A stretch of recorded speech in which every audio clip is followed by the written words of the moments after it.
Welcome to Special Topics, where faculty, students, and staff discuss daily news and how it relates to their teaching, research, and studies. Welcome to Special Topics, everyone.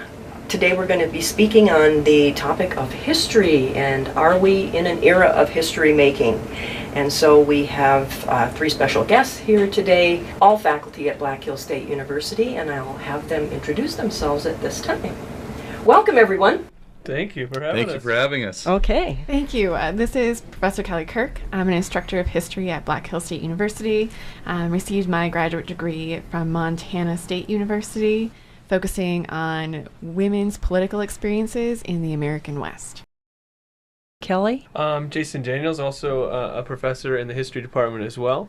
I studied the British Atlantic world during the 18th century. I earned a PhD at the University of Warwick in the West Midlands, just outside of Coventry, England, and happy to be here. All right. Awesome. Welcome. And this is Adam Blackler, an assistant professor of history, also at Black Hills State University. I finished my PhD in the summer of 2016 at the University of Minnesota, and I work on German colonial history as well as Holocaust and genocide studies. Oh my goodness, that just sounds amazing. We have quite a wealth of knowledge in the room right now about history, and quite a span, I should say. So this should be an interesting discussion. Well, the reason why we've begun Special Topics Radio is sort of in the vein of discussing current events juxtaposed upon various disciplines here at the university, and considering the certain situations of New World Order, unprecedented activity. I was just looking at this book the other day that was talking about the history of the future, and we are currently experiencing some unsettled times, it seems, especially in politics, but also overall in society. And so we thought, well, maybe we could do a session on history to see what you experts think about some of these terms that are being thrown around these days so loosely regarding a new era of history making. A specter for the ages, these kinds of phrases that I thought definitely could be related to a discussion of history. So with that in mind, I think we'll just start with the basics. If you could explain in a little bit more detail what your past and current research interests are, so just briefly describe those, and then also related to that, how did you get there? How did your interest in history generally begin? Who'd like to start? I guess I can go. Okay. So my major research focus, as I mentioned, is women's political experiences in the American West, primarily focused on modern America. And so my major research through grad school was the 1972 Montana Constitutional Convention. It was a new convention and kind of a new sweep of constitution writing in the United States in the late 60s, early 70s. It passed. It was a very grassroots movement. It had 19 women involved of the 100 convention delegates. It's believed to be the most women ever sitting at a constitutional convention. And so the conversation was, what were their experiences and what impact did they have on that final document? From there, I've been moving into conversations of women's suffrage in the kind of Midwest Great Plains. We are rolling into the centennial celebration of women's suffrage in this region of states giving women the right to vote. And so kind of looking at, especially in the Black Hills, what makes women's suffrage movement unique here compared to the other Great Plains regions and even East River, South Dakota. And then also doing some research on local veterans and the role that they have played in communities when they come back from service. Mm-hmm. Interesting. So, Kelly, what kind of subject matter would your area of specialty intersect with? Politics? Geography? Rhetoric, the use of language and writing, things like constitutions, geography. Those would probably be the biggest intersections. Mm-hmm. Okay, interesting. Well, we'll get back to that, and we'll just go on to Jason here, and if he can explain. Well, I've always been fascinated with the 18th century. In the context of what we're talking about today, this idea of a history-making period, I don't think there's any more defining moment in history, I suppose, than the late 18th century. Things are fundamentally changing. We're questioning the notions about science and religion. We're talking about human rights.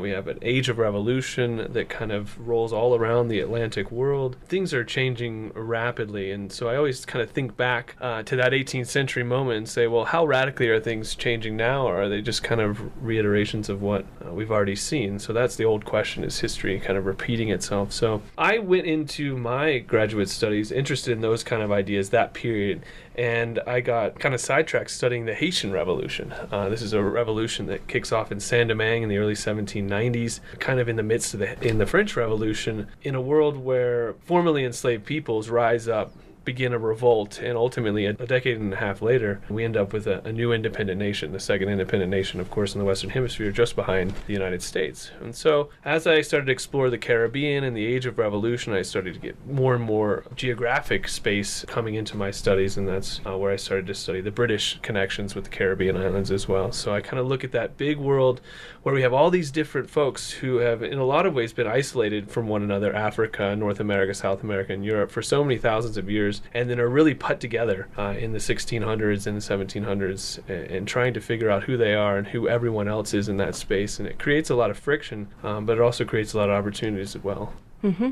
So what would you say a practical application of some of your studies, how that might apply today? That's always the rub with history, right? I mean, some historians would argue that history is absolutely useless, right? It tells us nothing. It's about the past.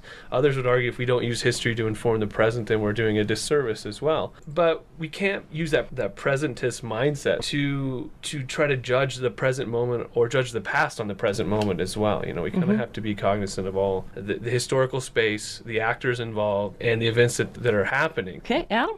Yes, it's somewhat unique in my case. Most, I think this is a generalization, but most people in the United States, certainly in Great Britain, that generally study German history usually approach it from, the 20th century and typically look at the radical right, rise of the Nazis, fascism. You know, these are very important studies and something that I think is very interesting in many respects. But I decided to, I think as a result of trying to go against the grain, I actually really developed a very keen interest in 19th century German history at a very early age. And in that vein, I became even more interested in a sphere of German history that up to very recently really hasn't been focused on at all, and that was the German overseas empire. I think typically when we think of colonialism in a European context in the quote-unquote modern age, we generally think of immediately Great Britain, we think of France, we think of Belgium, we don't think of Germany. And I think in that respect, I was attracted to this as a subject and as a field of study because it brought in such new opportunities, but also enabled me to tell a story in my work that I think I would say intersected with similar topics that students and in some cases people in general have heard of but might be surprised by. So the development of German nationalism, the development of this nation state. What role did colonialism have in this respect? So my dissertation and my current book project is looking at how Germany's first overseas colony in Africa, the present nation state of Namibia, influenced how Germans developed a collective identity at the end of the 19th and in the early 20th centuries. So this has, I think, some profound ramifications today, not only with growing post-colonial movements in post-colonial Africa today, but also as Germany, Germans and German history post-reunification constructs its own national identity and its own national history. Mm-hmm. So it fits in, I think, in a lot of these kind of categories. Mm-hmm. Okay, yeah, interesting. So when you go into a classroom and you're teaching your subject matter to your students, what is a real specific example, a very specific example that you use to help those students make those connections to your topic matter? Can you mention a specific favorite example that you just can't wait to relay to a group of people or to like students in your classes that you can say, this happened in German history, this happened in the 18th century, this happened with, the history of women, and then you give this example, either in the United States or elsewhere. Mm-hmm. Well, I'll just interject very briefly. I think one of my favorite things to discuss in German history, and I do this every time I can, is when we talk about, in German, die Aufklärung, the Enlightenment. This is oftentimes considered to be a very German and oftentimes a very Eurocentric story. Okay, can you say that again? Die Aufklärung? Die Aufklärung. Yeah. Okay. Aufklärung. Aufklärung. Yes. Natürlich, das ist meine Lieblingssprache. No, but this is oftentimes considered to be a very Eurocentric story, and I think oftentimes it can be. But one of my favorite things to do when I try and discuss this story is talk about what's going on, similar developments that are occurring in Africa, that are occurring in Japan, and that are occurring in East Asia. There are a series of examples that I go to talk about how global contact and global encounters, in many respects, influence one another. And I think if there's one lesson I try and emphasize in all of my courses is just how connected the world has been. And we hear globalization today, a term, we never hear an end of that. And that's, of course, accurate. The world is connected in a variety of ways instantaneously in some respects. But I try and emphasize that has always been the case. Of course, not as instant as it is today, but nonetheless, it's the case. On that note, how is it to teach globalization in an current era, where it seems like nationalism is getting more attention and becoming increasingly more relevant and possibly more popular among a particular group of people anyway? Very difficult because, I'll be very frank, I'm teaching a course on the history of the Holocaust right now. And on the one hand, it's difficult to emphasize that collective, we'll say, collaboration and cosmopolitanism is something that has made up humanity, has made up European states, has made up the world. But in an increasing age of, we'll say, nativist populism that has emerged not just in Europe but around the world, it's difficult to emphasize that fact. And one of the reasons why in all of my courses I emphasize that whether we're talking about national identities, gender identities, religious identities, these are all constructs. And I try and emphasize that point to demonstrate the fluidity of these categories and also the constructive aspects of it. Can you talk about what a construct is just a little bit? Can you translate that for the audience? Sure. So in the case of a national identity, it was a common perception for a very long time, and by that I mean more specifically up through, we'll say, the mid-20th century, that when one mentioned a national belonging, a national identity, whether one was German, whether one was French, whether one was American, that was a monolithic category, a static category, that it existed from all time, primordial. All right. But as we go through history and as we realize that, in fact, that things like language, things like religious identification, things like where people are from and are born, these are not primordial entities. People are products of their environment. They're products of the interactions that they have with people. They're products of the familial upbringing, etc. And this, of course, influences how people will eventually identify as a nationality, as a people, as a gender. And it's important to instill those ideas into the classroom, because that helps break down these seemingly very rigid categories like nationalism, for example. This is a difficult thing to do in the classroom as well, because we often talk in broad generalizations. Americans did this, the British did this, the French did that, and I think that's one of the difficult things to break down for students, and one thing that I always struggle with. And when we're talking about specific examples of things that we try to utilize, I've spent more than a decade studying one man.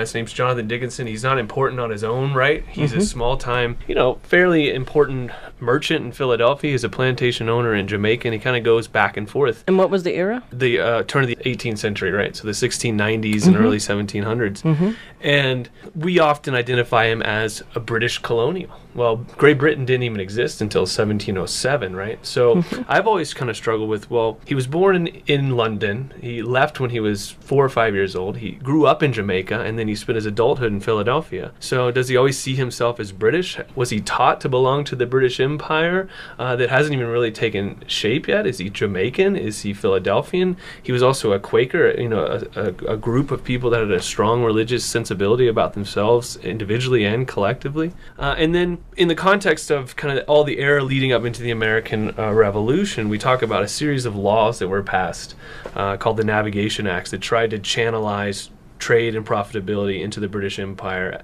who was losing money at the expense of other European nations conducting trade across the Atlantic. And all throughout Jonathan Dickinson's letters, he's constantly describing opportunities that are outside, I guess, the pale, I suppose, or outside what the British officials want them to be doing. He's trading, let's say, flour or beer coming from Philadelphia. He's trading it down to Jamaica, but he writes to his correspondents, paraphrasing here, but hey, if you can get a better price for this flour in French Saint-Domingue, which is just, 40, 50 miles this way, go ahead and do that. But if anybody asks you what you're doing there, just say you're here to deliver this letter and get out of there as fast as you can. And while you're there, if you can pick up some molasses, which is going to be cheaper there, do that too. And so in a lot of ways, he's fundamentally going against what the British should be doing, and the nature of the historiography that suggests everyone in the colonial sphere is working towards the betterment of empire. And that's just simply not true. And so when we think about this period, either the period of nationalism when it's emerging, or now in the contemporary world we live in, to say Americans feel this, or this segment of America feels this, or British feel that, or this, that. I mean, that's always a dangerous game, I suppose, right? Because there's so many different perspectives that cannot be encapsulated in simple nationalistic terms, or even regional terms. You know. So in this kind of an era that we're in of change, it seems, how do you feel? What do you hear out on the street, so to say, about the topic of history? How do people respond to you when you say you're a history expert, or don't you tell them? Do you hesitate? You want to maintain friendshes. But what do you say? This is my own personal self-loathing, I suppose, is that they either want to talk about the Civil War or they want to talk about World War II. And those are the two major historical events that everyone has some kind of fascination with.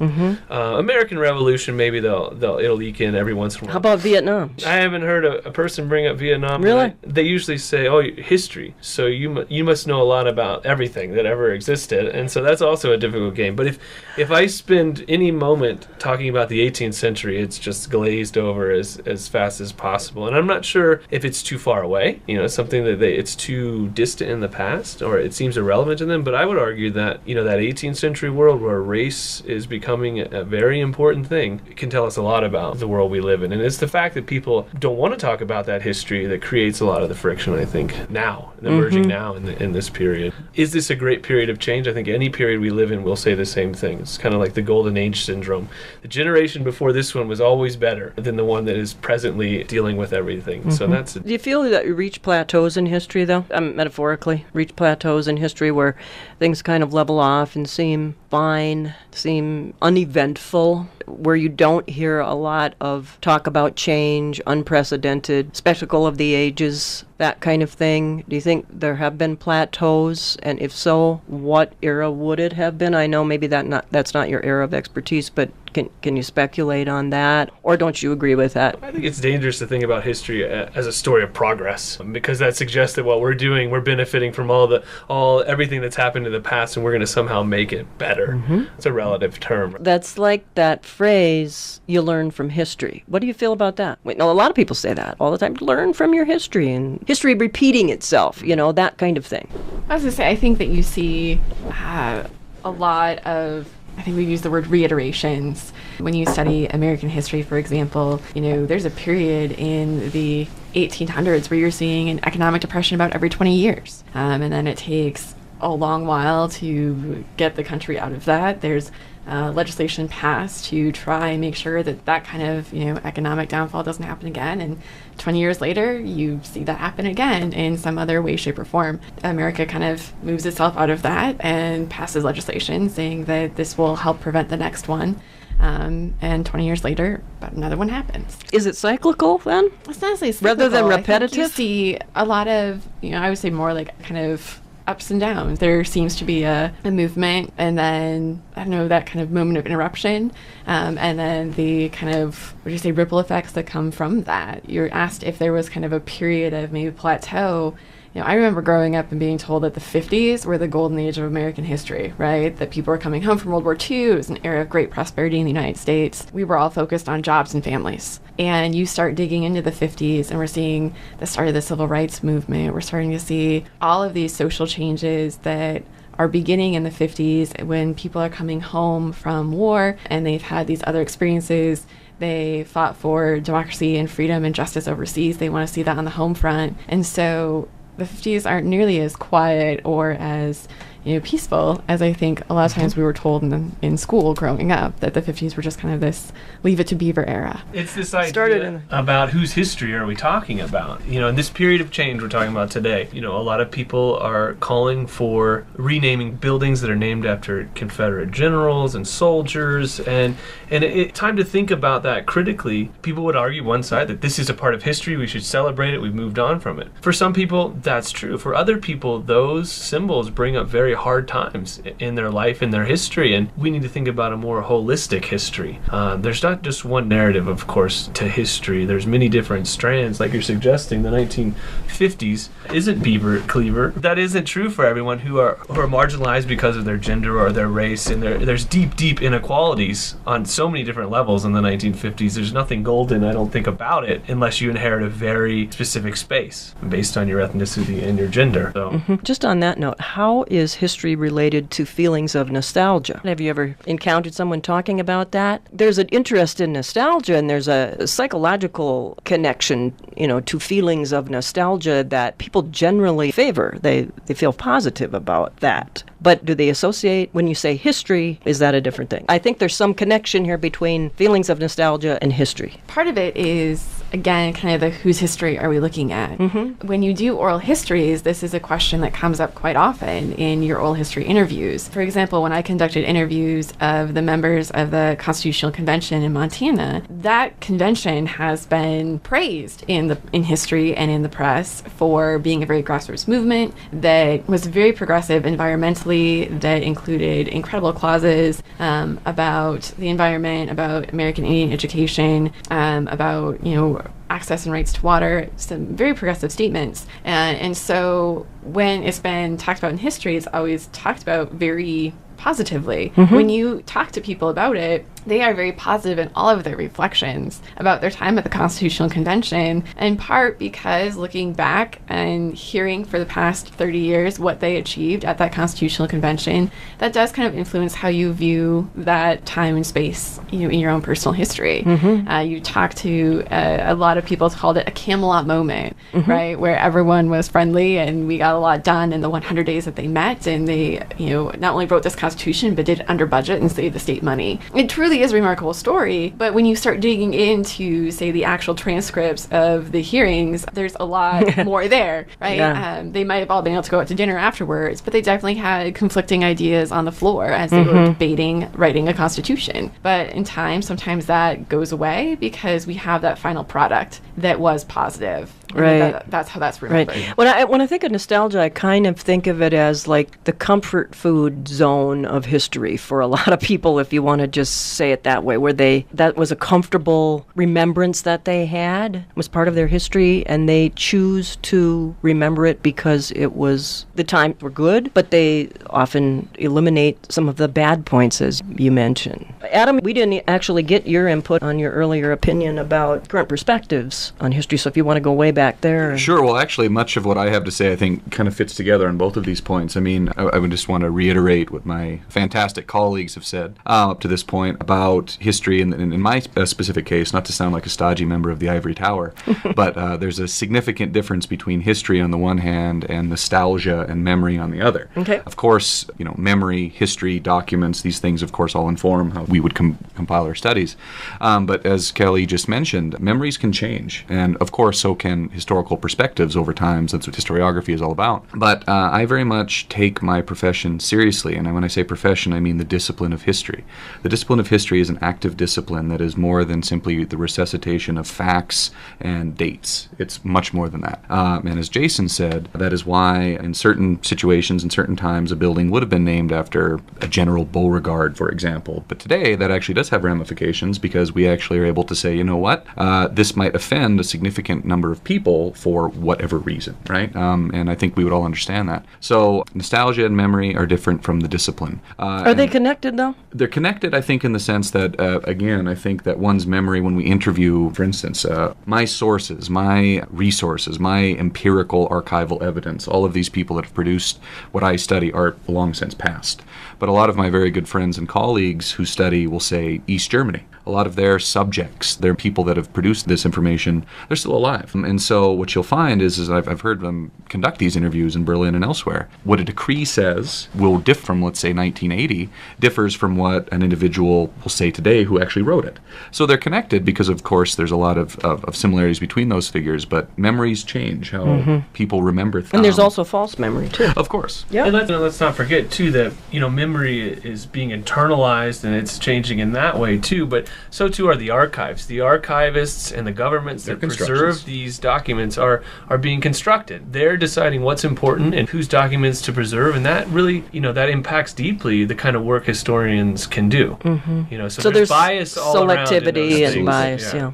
If I may just jump on Jason's point, just to that, just a few years ago, a very fantastic historian, Anne Laura Stoller, wrote a book called Against the Archival Grain, and it speaks exactly to what Jason just said, how in a lot of, we'll say, post-colonial states, South Africa, Namibia, Mozambique, etc., these are post-colonial states. They're independent. And yet the archives that they have there are still composed and mostly consist of colonial documents. So even now, a lot of the histories that come out today are still from a colonial perspective. And so you could talk about post-colonialism on one hand being 100% real, but we're still getting the colonial perspective. And again, this is the construction of the archive. It's not anyone's fault in terms of today how that happens, but that's what we have, right? Have we been addressing the issue of myths about history here a little bit? Have we been touching on some of that? There's a divide between academic history and popular history. Popular history is narrative, telling stories from the past, and academic history is analytical and thinking about why something's happened at a given moment rather than another moment. And in a lot of ways, that's what makes academic history undigestible for a popular audience. It also makes it difficult work in the classroom, too, where you're trying to deconstruct Disney's presentation of John Smith and Pocahontas, a romantic love affair. In reality, you're talking about an adult man who was imprisoned on his way from England to Virginia, and an adolescent girl who perhaps intervened in terms of a much larger ceremony that's aimed at defining power structures. Romantic love? No. But something that people hold on to, those notions, they want to romanticize that historical past. They want to think that there is this sense of a shared narrative in history, a sense of a positive nature to history. And it's not that academic history is focused on the negative. I think it's focused on trying to recover a deeper sense of the real, if I can even use that word, real interactions. I mean, getting at historical truth is impossible because it comes back to that idea of perspective. Your truth, and this isn't an alternative fact discussion, but it's your truth and my truth. We can experience the same event, but we're going to internalize it differently because of all different things: race, gender, ethnicity, socioeconomic status. And now you try to read documents 200 years old and contextualize that, then there's a whole other series of things. At some level, on a popular level, that becomes too hard to consume. And I think as a discipline, and maybe we can say this a lot about academic disciplines, but this is where the disconnect is. And I think more and more there's a push to try to bridge that gap from some younger historians to say that not that we need to learn lessons from the past, but we can certainly get deeper into the history than biography and or narrative about historical events, that we all have the narrative pretty well down. But it takes a long time for academic history to creep into popular history. And so during the election, both sides, right, are thinking about... You're talking about the recent presidential election, right? They're evoking the Founding Fathers on both sides. And so that's really hard to contest. The Founding Fathers would have wanted this or that. Well, I'm not sure how 18th century men would feel about race and gender equality and immigration the way it looks today in the 21st century. So again, it's hard to kind of pick things out of the past and evoke such deep sentimental characters in our past without analyzing who they are and the realities of the period that they lived in. Well, I think one thing, if I can jump off of that a little bit, you mentioned earlier breaking down kind of the idea of the progress narrative, that idea that we have been constantly improving, over time and space.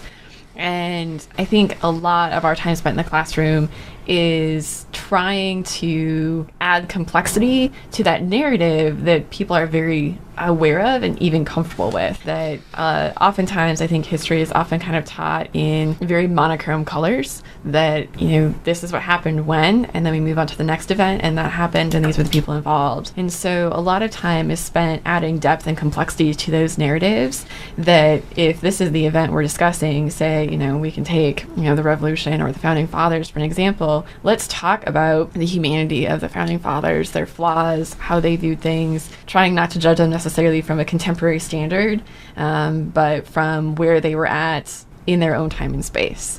And that's a very different narrative, as Jason was saying, than you might see in a more popularly consumed book, because it has so many more characters and so many more complexities to it. Creates friction with the national identity because it doesn't continue to push that rhetoric of progress and growth and positivity, right? And to that point, look no further than the actual, you used the word founding fathers, the phrase founding fathers. They didn't call themselves the founding fathers in 1776. That was a phrase that came about in 1920 by Warren G. Harding. All right? And that was done for a very specific political purpose, trying to do what politicians today do in the United States, invoke the idea of what the founding members would want to do. So you're absolutely right in that respect. So in the current era, are you finding that just even in the last, when I mean current era, I'm just talking about like today, like this semester, or even as late as last semester, do you find discussions about history being more interactive, more informed, less informed? What can you say about that? Have you noticed a change in classroom discussions in the last couple of semesters? Have you noticed a change out on the street corner? Have you noticed a change among academics about history in the last year? Yeah, in my case, I'll start addressing that. Since so many of the courses I teach and so much of my work in some way or other does have to deal with the Nazi era, I can say that everybody, and Jason actually hinted at this a little while ago, everybody thinks, and in some cases is in fact correct, think they know something about the Nazis because it's presented everywhere, be it film, be it popular sources, whatever. And that's all well and good. And so what I find myself doing oftentimes is not trying to tell everyone to forget what they know about, for instance, how the Nazis came to power, but instead actually present it in a more nuanced way. And one of the ways I start is by simply saying, in this context, is by simply making the point that Weimar Germany was an incredibly successful, incredibly progressive, liberal with a small L system. And it had every opportunity to succeed and very well could have. And what was the name of that again? Weimar Germany, the Weimar Republic, Okay. the government that's in place from the end of the First World War until the rise of the Nazis in January of 1933. And so in this context, oftentimes students are told the narrative that it was destined to fail for all of the reasons that you would imagine. The Treaty of Versailles, the deflationary spiral, and what that resulted in then a hyperinflation system, the lost territories, etc. And so what I try and do is present this narrative that it was not an inevitable collapse, because if you understand that was not an inevitable collapse, then you actually start to look at what forces actually made something like the Nazi Party able to rise to power. So that's one way I approached this kind of subject. But I also, just in that vein, based on, I just started at BH in August of 2016. Before that, I was in the Twin Cities in Minnesota. And let's face it, a lot of people are talking about 20th century German history of late, oftentimes very unfairly and very rationally, but also at times making very fair points and comparisons about things that are troubling.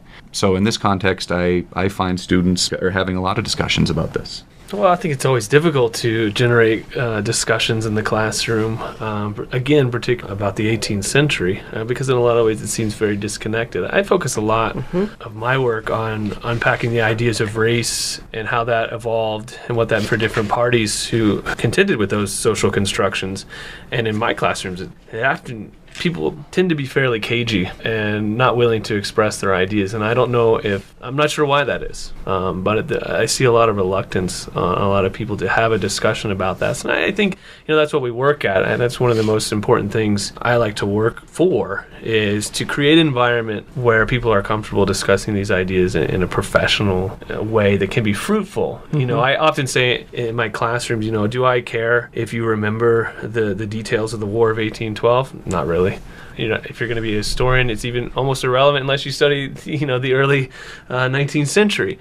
But do I care if you learn how to be receptive to other ideas that you may not agree with or disagree with, and maybe not here to change your views, your social views or religious views or your political views. I'm not here to change your mind about anything. What I'm here to do is just help you think about wider perspectives and incorporate them into your own position, and then come to a firm stance about why do you believe what you believe. So to be introspective about it, not to change what you think, but to get into a space where you can think, well, again, we experienced the same event, but this person has internalized it this way, and this person has internalized it a totally different way, and neither is wrong, but understanding both perspectives makes you more able to dissect some of the things that come at you outside of the classroom, your interactions with people, the media, everything.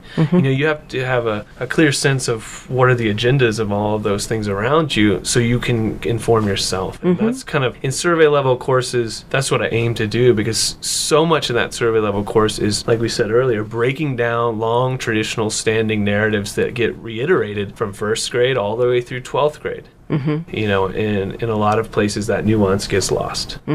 And so it's about kind of opening up that space for someone to incorporate different views. It's a struggle, I think, for a lot of people, student or otherwise. We spend a lot of time in the classroom bringing in different voices. So often the narrative that we read in our textbooks is often, I always call it kind of the top down. You talk about what the presidents did, what Congress did, maybe what the military did, but you very rarely get the inside perspective of someone who's experiencing it, who maybe wasn't of the ruling class or the ruling group. We talked earlier about archives and how they're constructions. Sometimes these sources are really hard to get at, right? Oral history traditions have been lost. At one time it was estimated there were over 90 languages in California alone, and that has effectively dwindled. So we lost those stories that came with that, or women's writings of the colonial era that didn't get saved because of who would read that. And so you lose a lot of those stories as you go along. So one of my focuses in class is trying to, as you remind the students of the narrative, try to add depth and complexity to what that narrative looks like, to bring in some voices that we may not hear otherwise. So maybe it's the soldier in World War I who is actually in the trenches, keeping a diary to try and keep himself sane as he witnesses and experiences what he does, and comes back and writes some incredible poetry about, losing himself overseas, and the person who came back is not the same man who went overseas. And that's a slightly different perspective of World War I than, the idea of the pure focus on the Treaty of Versailles, or we might hear about trench warfare and that was terrible, but when you actually read what he experienced, that might be slightly different. And so it's trying to bring in a greater variety of voices, and I think that leads to discussion, because you start asking questions. I guess another example of like the Founding Fathers, well, we know these certain things about Thomas Jefferson, but how would people within his own household have viewed him and his behaviors? Right? There was a scandal a few years ago where it was discovered in the National Archives that a previous historian had tried to actually erase some information out of Thomas Jefferson's farm book. And it wasn't until I think they were digitally scanning and they noticed that there had been the creases where writing had been. And they realized that Jefferson was talking about how many lashes he had given young kids, slave boys, for, I think one of them was like a 9-year-old for not reaching his quota of nails. And so some historians try to erase that to kind of not let that be retold. And so, how would his slaves have felt about his behaviors and his role as a founding father? Right. A very well respected, essentially, among the masses person in history, Thomas Jefferson, who's done all these writings and inspiring phrases and things like that. But then there was the real side of Thomas Jefferson as a human being that you're saying that some people have tried to erase. But it was the era that he was living in that accepted some of that behavior as well. There's something going on right now with Jefferson at the memorial where they're putting up a new display. Do you know the name of the woman that he had several children Sally with? Hemings. Sally Hemings. And so now they're replacing, so it's not just 100% Thomas Jefferson, but that they're also putting in materials now. Is it Sally Hemings? Yeah. So now they're putting in material from her. This is one of those unprecedented activities that kind of brought us together here that I keep hearing about, and I'm curious to know, is that unprecedented? When we experience that kind of change and all of a sudden somebody realizes 200 years later we've got to recognize this person too because this other person's been getting all the credit in history, and now we're recognizing the partner, the female partner, for her contributions. Has that happened in the past? Is that unprecedented for her stuff to be displayed there as a woman? This is the kind of thing where you hear, this is unprecedented. This is a spectacle for the ages. This is something really different. This is huge change. How do you see that as historians when people talk like that, when these events happen? Well, in academia, revisionist history has a long tradition, at least 5 or 6 decades now, and that grew out of a post-colonial world, where largely the story was about the colonial empire, and it was Europeans acting and asserting their agency upon colonized civilizations. And there was historians in the 1960s in that post-colonial world that said, no, there's a whole other perspective to think about. There's a group of subaltern studies basically came out of India, suggesting that there's all kinds of work and research, and what we're doing in telling that story from a European narrative is essentializing that narrative and making it more important than the other narratives. And any historian working outside of that geographic space has to live up to those expectations, while any European or American working in a space like Latin America or Asia or Australia or wherever it may be doesn't have to live up to those same kind of standards, because they have the proper notions about how history is formed. And I'm just kind of working this out through talking, but is all history unprecedented? Like I say, I hear this word thrown around all the time, but could you say all history is unprecedented? What a weird question, huh? It's like, is all history unprecedented? Is it all? I think it just again depends on, are you talking about the disciplinary aspects, or are you actually talking about developments that change over time? I mean, I know that may seem like a fine line, but go ahead, explain. Yeah. I want to get at some of the root of the... I'm gonna give a statement that would immediately earn an F in one of my classes. Okay. But things change over time, right? And so I think on the one hand, things change in response to changes that are occurring now. We don't know what's going to happen 10 years from now.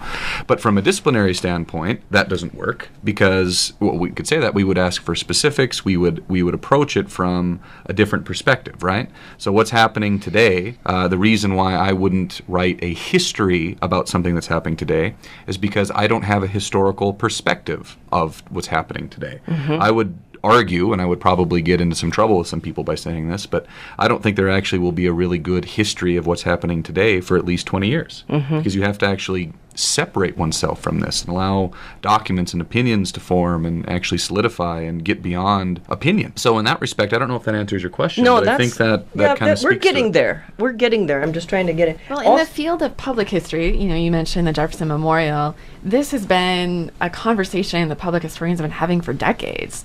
Is, how do you tell the stories of history and add different voices? And there's a lot of, when I teach the public history course, we do a section that's literally just called the controversies of public history. When you have a finite amount of time and space to tell a story, say a museum exhibit, it can only be so many words. You only have, so much space in which to tell a story and to capture an audience. How do you tell this story, and what story gets told? Whose voices come out in that?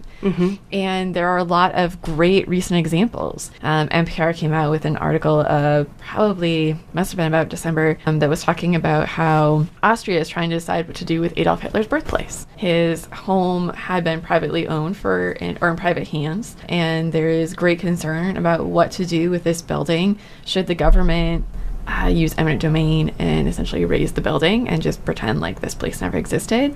Should they, create some sort of museum, some sort of a monument or a memorial of those who were affected by Hitler's actions?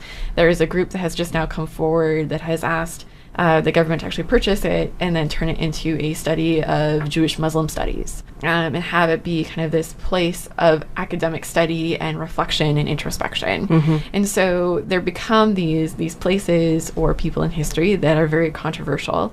And again, how is that story represented? Whose voices are told in telling that story? And these are things that public historians have been grappling with for decades, as they try and show the true depth of a story. I think you talk about colonial Williamsburg, for example. When colonial Williamsburg was first started, slavery was not a part of colonial Williamsburg. And as time has gone on, they want to tell that side of the story, that slaves were a very active and present part of colonial Williamsburg and its society, and that needs to be included in the presentation of this history. You can't necessarily tell the story of Plymouth Rock without also mentioning the immense illness or the struggles that they went through, trying to kind of maybe break down some of that golden aura around history and kind of tell the real humanity behind it. It's not to vilify history by any means, or to vilify a certain person in history, but also to show flaws in character and humanity. And I think this is something that we see maybe a little bit more in history, is that conversation that there's always that debate when you talk about, say, the founding fathers and putting them on the pedestal that they're often put on. It makes a person feel like it's very unattainable, right? No one else could ever be George Washington. And then you start learning about their human flaws, their human condition, the choices they made that maybe you don't agree with. And you start realizing that, I mean, they were all ordinary people who, you know, made choices, had some actions that have set them aside in history. But I think that becomes a much more attainable story for students, and it's much more relatable than kind of this, well, he's 18th century and you'll never touch him. Do you see people, students, avoiding the controversies of history? Is that why there's some reluctance to discuss it? I don't know if we're necessarily great in teaching each other how to talk about controversial topics and just talk about them. And to understand that in many ways, again, we're not passing judgment. We are just presenting the facts, that there are, you know, these documents that show this about, say, Thomas Jefferson and what life looked at Monticello. And that is not, again, to vilify him or judge. It is to show that this is actually what happened in history. Do you feel you have to clarify that oftentimes before you present controversial history? Yes. Well, it's kind of like Jason had mentioned, right? It's not to change what people are thinking. It's to give them the full picture so that they can think critically about how they're approaching information, what they're hearing. That's one of the points of the course. That's right. That's what we do, right? To develop that critical analysis and critical thinking of the story that they're being told, and to dig deeper, and then to put together what you've heard and, you know, what you think you know, and try and kind of find where you stand in that. So what are some of the best sources to do historical research with so that you know you're really getting at the truth for students, for yourselves as academics? Well, primary sources for one. I mean, it's a general category, but I think I'm safe to say I can speak for Kelly and Jason in this capacity when I say that primary sources are the best because of, in many respects, depending on what one's lesson is on, because you're actually hearing from those actors that you are covering and exploring in whether it be a book, but be it your class, whatever. So your primary sources would include a primary source would be a contemporary piece, a document, an oral history. It could be music. It could be a piece of art. Anything from the era of study. Not to be a broken record, but I'm teaching my Holocaust course this semester, and just today we read the Nazi 25-point plan, its founding document when the Nazi Party was formed in February of 1920. And I do that, of course, not to say, well, the Nazi Party, was just like any other party. No, but when one looks at what other platforms of other German political parties, completely on the other side of the spectrum, where at the same time, there were a lot of similarities. And what we all today know the Nazi Party to be, this horrible thing, in 1920 wasn't that. It meant something entirely different, and it stood for something entirely different. Was it anti-Semitic? Was it anti-Jewish? Was it anti-immigrant? Absolutely. But that was not unique. And at the same time, it advocated policies that the very same victorious Entente powers practiced and enforced elsewhere. So eventually it just became corrupt. No, it's more complicated than that. I don't want to make it seem like I don't want to give the impression that the Nazi Party was just an outgrowth of the status quo. Certainly not. But in this capacity, what I try and do is say that the Nazi Party was not some abstract thing that came out of nowhere, and it becomes a unique entity in Germany by 1933. But what it advocated early on were very similar and would be very uncomfortable, I think, for a lot of people to know, advocated policies that were practiced in the supposed bastions of democracy. France, Great Britain, the United States, the victors of the First World War. It was not Nazi Germany, it was not fascist Italy that adopted population politics, what we would today refer to, or population exchanges, what we would today refer to as ethnic cleansings, as a component of their country. It was these powers. It was Turkey. It was, as I say, France. So I talk about this. This is a long way to say, by reading these primary documents, this is a way to try and assess what was going on at the ground at the time, and also see how the historical narratives and constructions of these can change, and why they can oftentimes be taken out of context. See, I work from the other angle. In a lot of ways, that approach is coming from the top down, right? Here is the big party plan. This is how it's going to unfold across people living in those spaces. For me, again, in the 18th century, people wrote letters, constantly back and forth. It's the only form of communication. So, you pile through thousands and thousands of letters, and a lot of times you only have one end of the correspondence. You have the outgoing and not the incoming. And so you're constantly trying to piece together, well, what is this person referring to? And eventually, as time goes by, you can get to contend with their writing style. You get to understand who their correspondents are, and you can start to contextualize those things. But in a lot of ways, there's a lot of gaps. That's not to say 20th century historians have an easier job to do, but they certainly have a lot more resources to work with, right? Printed matter really only begins, newspapers or things like that, of course, really don't take off until the mid-18th century. So almost everything I do is built upon letters that, for some reason or another, people in this family kept. And they found their ways to various different repositories around the Atlantic Ocean, and there they sit. Letters and probably maybe some diaries. Diaries, letters. Paintings. That painting was... Well, certainly. Painting it people, talks about who... Pictures of people. Sure. Who's getting painted? Why are they getting painted? Who's the portrait for? Speaks a lot about that level of society. But you're talking about people are getting their portrait painted in the 1800s, or the 1800s. The selfie of the time. Are very rare. Anyone can take a selfie now who has a cell phone. Not everyone can afford a 5,000-pound portrait. Something like $20,000 today or so to get your portrait painted to hang on a mantle. And so I always joke in class, what are primary sources? The letters, the documents, the government correspondence, so forth. And I said, I don't envy the historian in 2021-25 who looks back at the turn of the 21st century and their primary sources, Twitter, Facebook, emails. Imagine the amount of data that one is going to have to apply through. And imagine what they're going to have to do to contextualize that stuff. I mean, if you just use Twitter, all you would think people did was had wonderful dinners, worked out, and went on vacation because they're presenting and cultivating this image. And they're not talking about all the doldrums of their life. Well, not most people. But, that's going to be difficult work to understand the bias of the document in itself and the nature of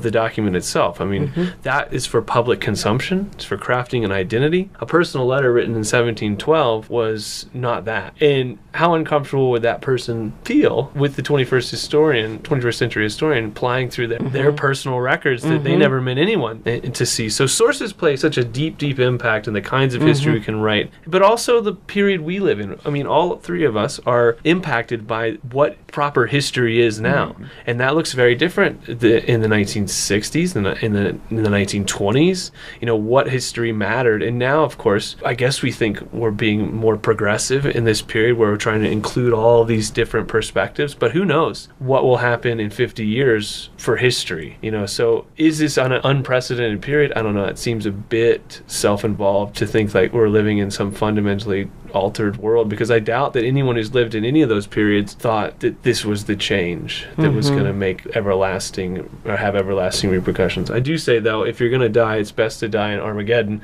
because you have a great story to tell whenever you get where you're going. So if you're still going to be telling stories that even after Armageddon. If you want to keep perpetuating this idea that we're living in this time and period that is just something that's never happened before, I don't know if that's true. I mean, people have always been divided against different class lines, social lines, race lines. It seems like there's a lot of friction right now, but I don't think that's anything new. Why do you think it's so pronounced right now in this era of history? I think it has a lot to do with the fact that division can be consumed 24 hours a day, and that division can be monopolized and marketed for whatever reason, whether it has to do with selling airtime or advertisement or appealing to a certain audience.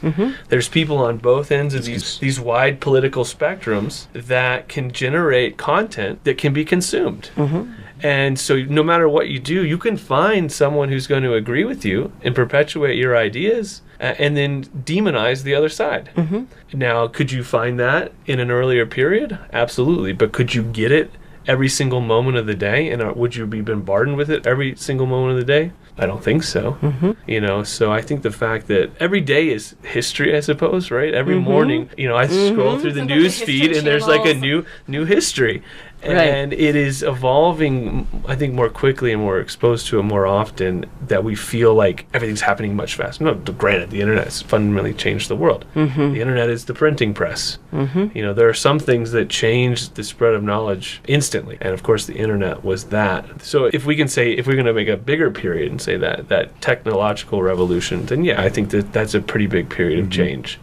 But are people any different? Are their ideas any different? Are the ways that they have to identify themselves and others any different? I don't really think so. I think just the ways that they're being impacted by all those decisions is faster and more furious. And we're just more aware, I think, as you had mentioned, with the advents of new technology. In my early American history survey, I always brought up the controversial early elections, right? 1800, or even the one with Jackson and John Quincy Adams. You want to talk about virulent press and negativity. I mean, that's really nothing new under the sun. But more people are reading this material, more people are consuming it at a faster pace, because all we have to do is read a Twitter title of something, and that quickly is inflamed and moves on to the next. But the hard work is being in a place where you can understand those perspectives and agendas in a historical context.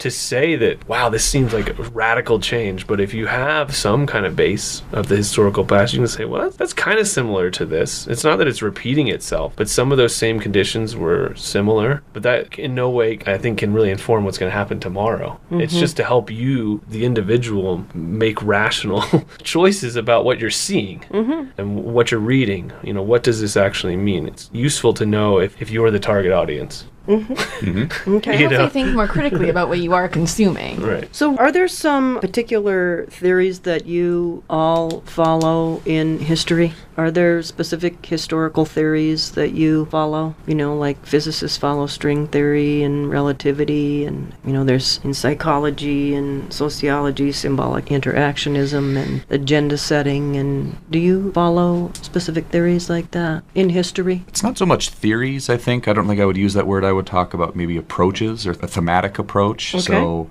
Kelly and Jason have already mentioned a few of them, but for a long time, when I say a long time again, maybe and again, I'm speaking specifically about Germany in this case, there was a sense that history could be just like the hard sciences. It's some Ronchian theory of history, where it was in fact nothing more than what we've been talking about. It was nothing more than a list of facts and dates, and it was up to the historian to, in a very careful, scientific way, assess what happened in the past, and it was very objective, it was top-down, etc.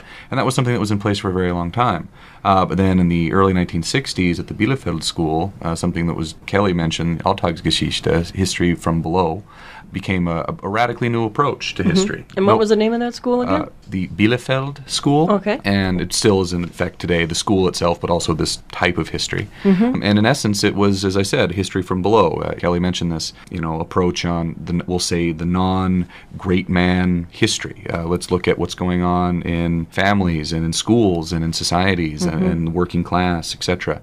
And, there are a series of things. There's post-colonial history, and I don't mean that in post-colonialism in general, taking a more theoretical approach. Postmodernism. There's a series of approaches, Marxist approaches to history, looking at history through a more class-oriented lens. These, in some cases, are choices. These are some, at the same time, they're what you grow up in. The Cold War, Marxist historians developed as an approach to history, of course, was a product largely of the Cold War. And there are still some Marxist historians. Their work is very good. That's not to say that the historian himself or herself is a communist. It's that they look at history from that lens, class-oriented, and drove history. So it just depends on what one is associated with, where one lived, their environment that influenced them, and all of those factors fall into it, I think.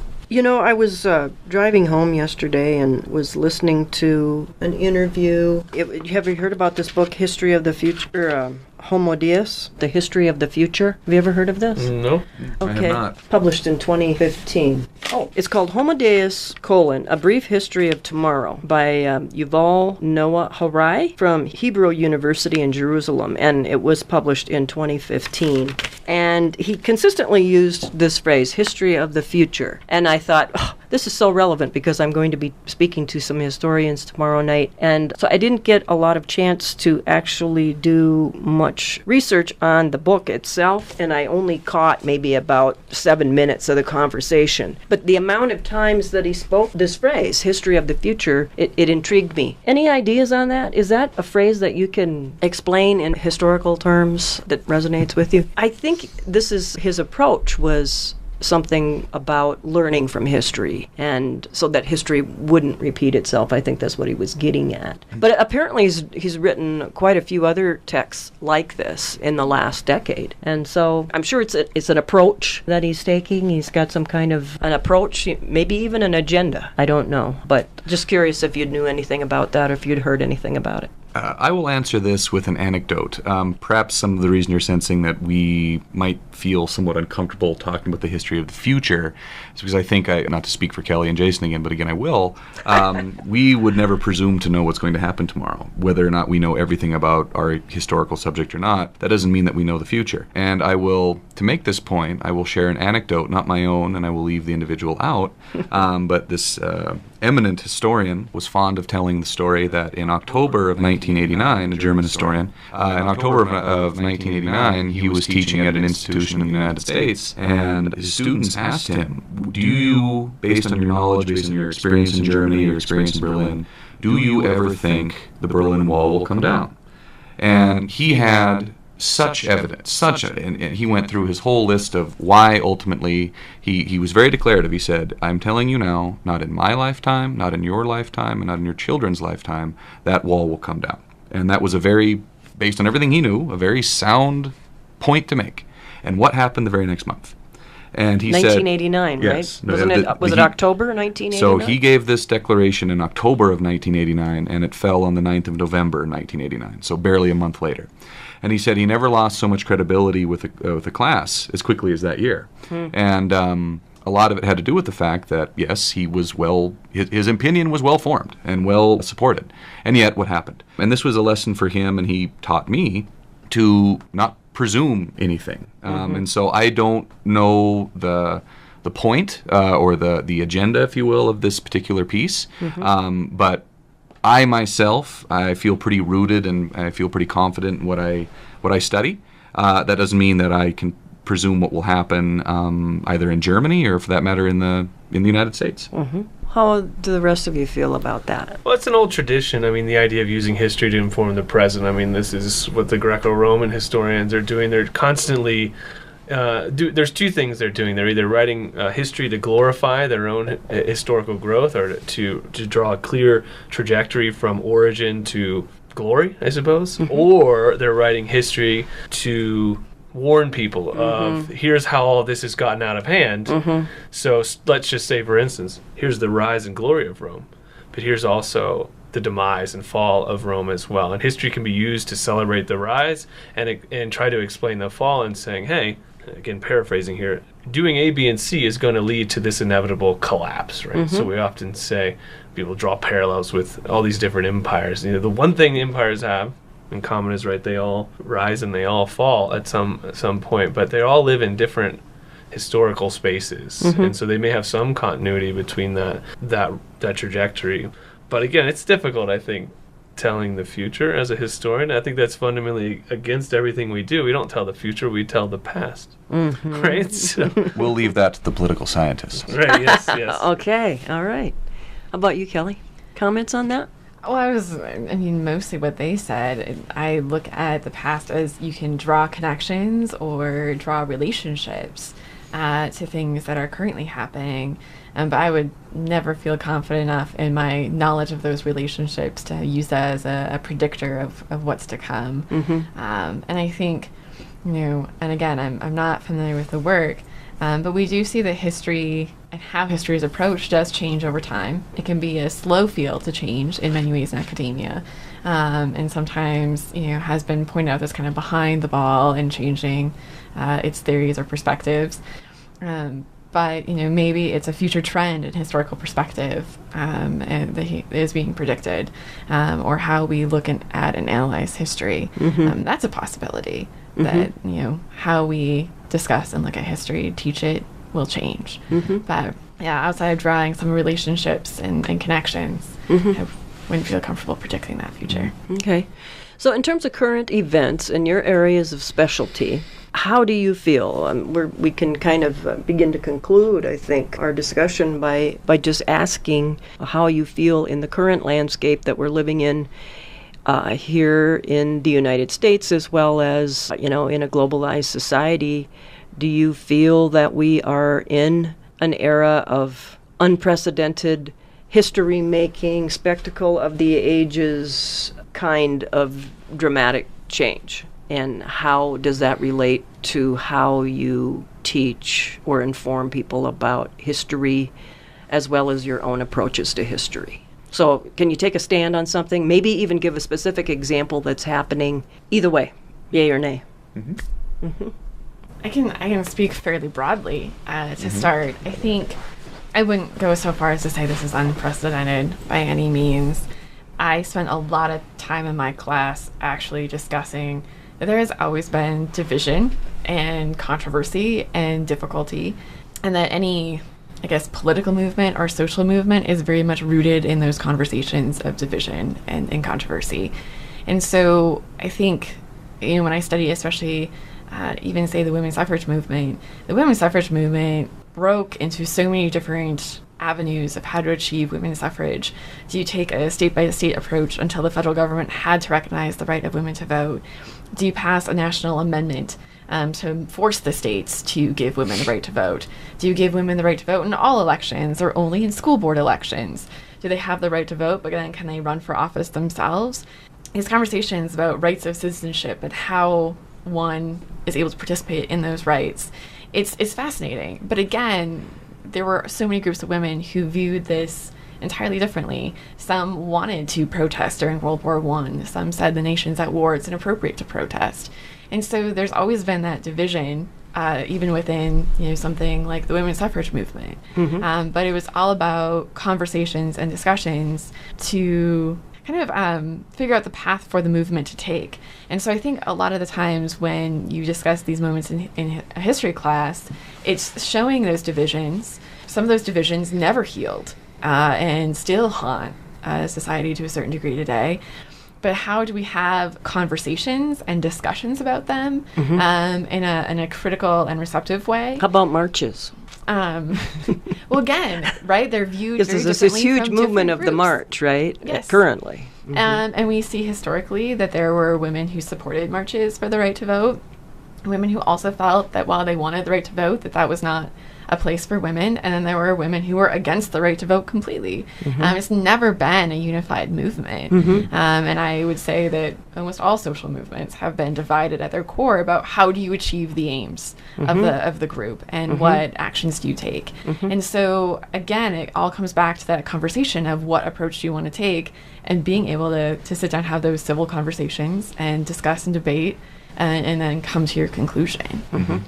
So there's always been quite a bit of diversity that exists. Oh, goodness, and yes. and division. Right, and we see On that repeated, particular topic matter. Right, and we see it repeated in the women's rights movement in the 60s and 70s of, again, what are the specific aims of the movement? What actions should we take to achieve those aims? And then, you had a wide array of women's groups and organizations that all took different stances and different approaches. Many of these social movements, again, have never been cohesive. There's never been kind of one, even if they're all working towards one message like women's suffrage, there were so many different women's organizations you could join to help fight for women's suffrage, and that fight looked very different in one area of the United States than another. You have a different story in Colorado versus Wyoming, right? Wyoming, mostly for population, we're going to give women the right to vote. In Utah, we're going to talk about, giving women the right to vote and see how they feel about polygamy. And then the story in the East where women were getting very involved in politics in other ways, in social movements. But then a lot of people are pointing out, well, if they're already so involved in nonprofits and these other social movements, they're technically politically involved without needing the right to vote. So, why push for that? And so, again, there's very different conversations happening in different parts of the country. And, while everyone was maybe fighting for that goal of suffrage, there was no one way to get there. Interesting. I think if the question is this kind of political and social division in the United States unprecedented, the answer is no. The United States was built on social inequality, and that's going to not resonate with a lot of people who think that that's not true. But at the core, inequality was built into the American system of economic production, and it has a long-lasting legacy. And now it shows its face in various different places. It's in the 1860s, in the Civil War, in the 1960s for the Civil Rights Movement. Maybe it'll be another 100 years before there is this big, huge movement. But what's, I think, different now and unprecedented is the space in which people can express those dissenting viewpoints. There's more avenues for people to express those ideas. And in a lot of ways, I think that puts people who disagree with those ideas in an uncomfortable space. And that's what's causing the friction. It feels as if, maybe they're being attacked. Their notion of what the United States is being attacked. Their own self-identity is being attacked.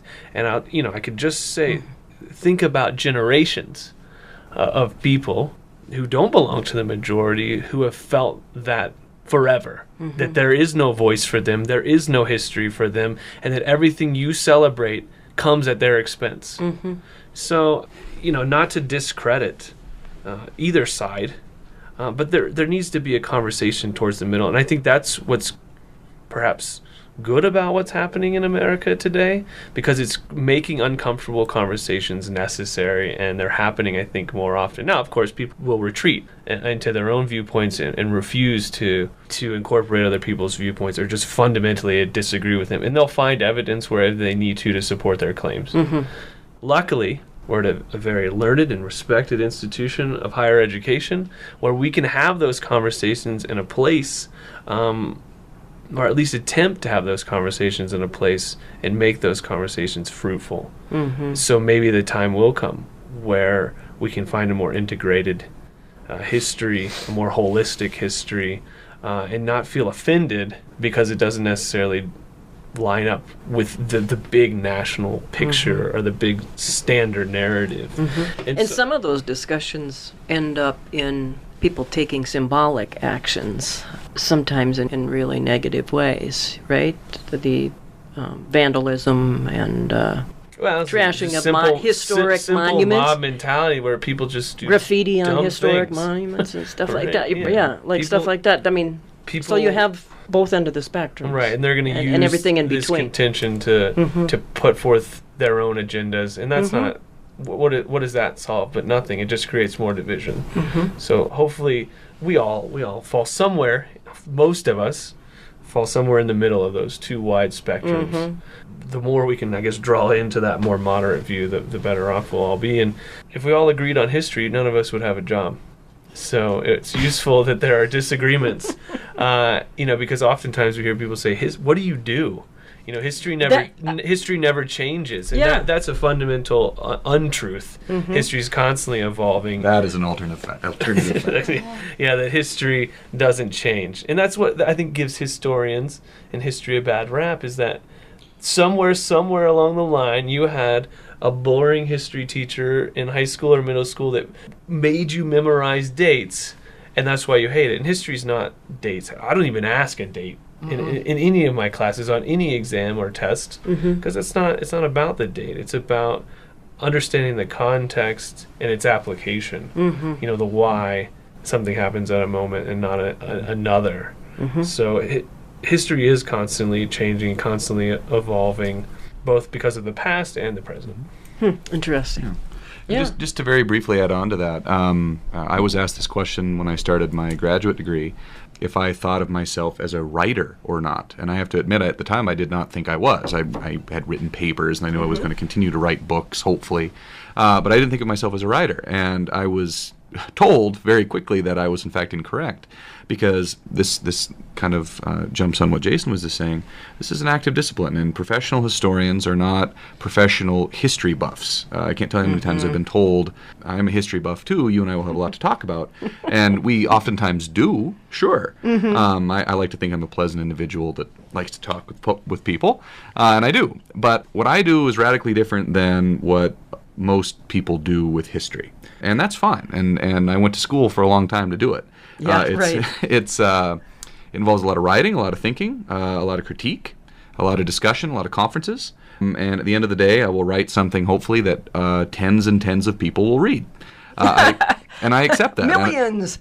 Yes, no, tens and tens, no more than that. And I'm happy with that. But this kind of, again, speaks to what Jason was saying. It's very much a discipline that involves writing. It involves talking about nuanced topics that otherwise are presented as we'll say, opaque. You just mentioned black and white scenarios, oftentimes in the media. And, that's what we shouldn't be in conflict, I think. And I think this is one of We shouldn't be? I don't think we should, because I think this is also Jason and Kelly had hinted to this a little bit earlier. I think there's a crop of younger historians that are coming out of graduate school that I think see the value in not speaking to just tens and tens of people, but actually trying to reach out to the public precisely for the same reasons that we've been discussing. It's important to understand that the United States' history was in fact built on the back of slavery, enslaved peoples.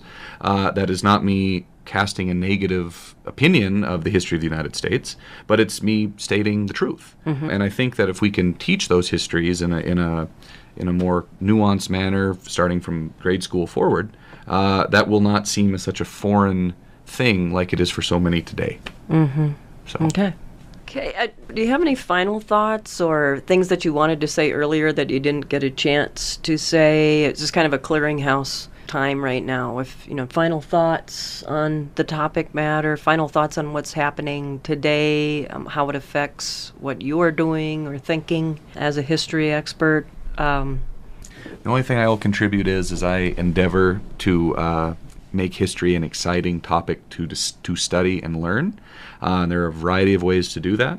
I do this ultimately because I want to make people understand that history matters, not because it's fun to recite things, because I don't think anyone would think that's fun.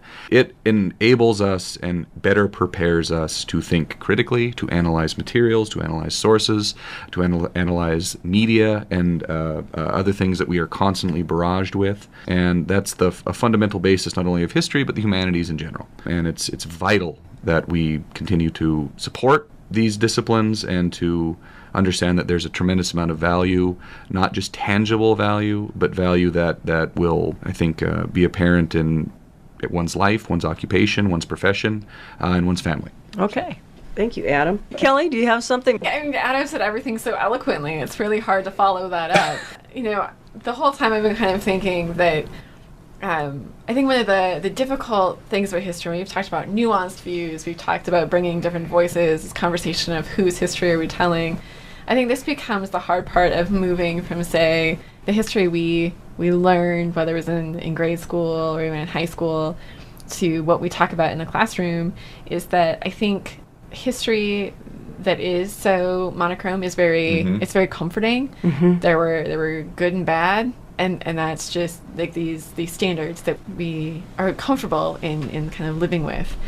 And I spend most of the semester making it shades of gray, really. That there's a lot of muddy waters and murky points in history. Some of it because of what we have access to, as Jason has mentioned more than once, about what sources we can actually read or access, but also because it can be really hard as a person living in 2016 to 2017 and into the future, putting ourselves in the mind of an 18th century plantation owner from Jamaica who also spent time in Philadelphia. That's a really hard mindset to get into and to understand his life and his decisions in that world. And so it becomes, again, definitely kind of this shades of gray that is a lot less comfortable to sit in when you're trying to reflect on history and what it means and how it can be applied. And I do know there's a big, I think, push on a lot of graduate research and writing to kind of make history very applicable. And I think it may be a an odd jump or odd leap, but kind of muddying the waters, so to speak, and making it a more complex history in many ways is also the application of history. That our decisions are not often simple decisions. There are very complex factors that often kind of fall into our choices. And so that is highly reflective in the history that we read and that we teach. And so again, hopefully that better prepares a person to critically analyze what they read, what they're thinking, and definitely how they converse or approach, that they're receptive to other ideas, willing to kind of sit down and have good, solid discussion, and then apply that into their own lives a little bit. And how they make decisions. Yeah, very much so. At some point. And maybe that's really, naive or super optimistic of me, but I like to think that when we make it a more complex story, in many ways it makes it more approachable or more relatable. Sure. Because it's a much more interesting story than just kind of hearing about a guy who lived and died. Mm-hmm.